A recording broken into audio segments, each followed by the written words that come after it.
السلام عليكم ورحمة الله وبركاته. انتوا عارفين القنوات المصرية فيها احداث دلوقتي.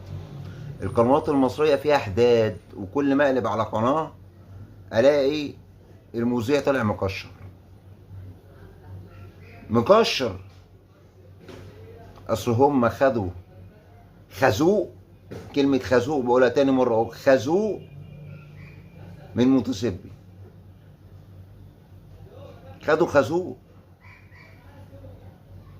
مع ان هم كانوا بيأكدوا ان القرار متاخد من مصلحة الكرة المصرية ومصلحة الشركات الراعية، هي اللي طالبة والتسويق. بس خدوا ايه؟ خذوا قد كده. تاني خذوا قد كده. ده لدرجة ان هم شككونا احنا ان خلاص ان الاهلي هيشارك في دوري ابطال افريقيا السنة دي، وزيادة اعداد الاندية ده مصلحة للكرة المصرية، مش عشان مصلحة للاهلي، لا، مصلحة للكرة المصرية، ومصلحة عشاني مش عشانه. عشان الزمالك مش عشانه هو.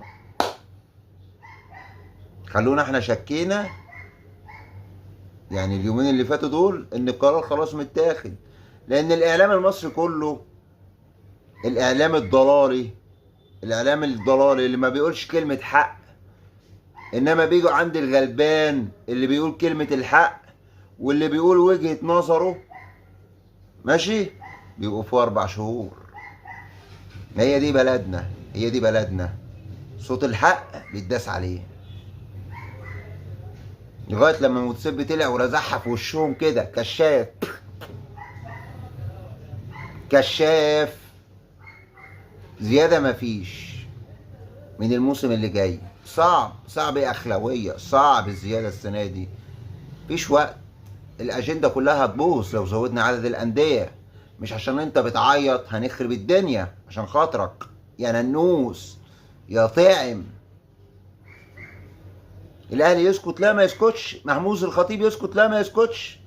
بيدور بقى على ايه؟ المية والكهرباء والغاز اللي على نادي الزمالك، عشان يطالب الاتحاد المصري لكرة القدم طالما الزمالك ما سددش المية والغاز والكهرباء والضرايب والتأمينات، ما يدلوش الرخصة ويديها للأهلي مكانه اللي هو مخلص كل حاجة للدولة. شفتوا هطل أكتر من كده؟ شفتوا عبط أكتر من كده؟ شفتوا صرم أكبر من كده؟ هو ده النادي الأهلي وجمهوره. هو ده النادي الأهلي وجمهوره بصرم. جمهور الأهلي بصرم، وإدارة الأهلي بصرمين.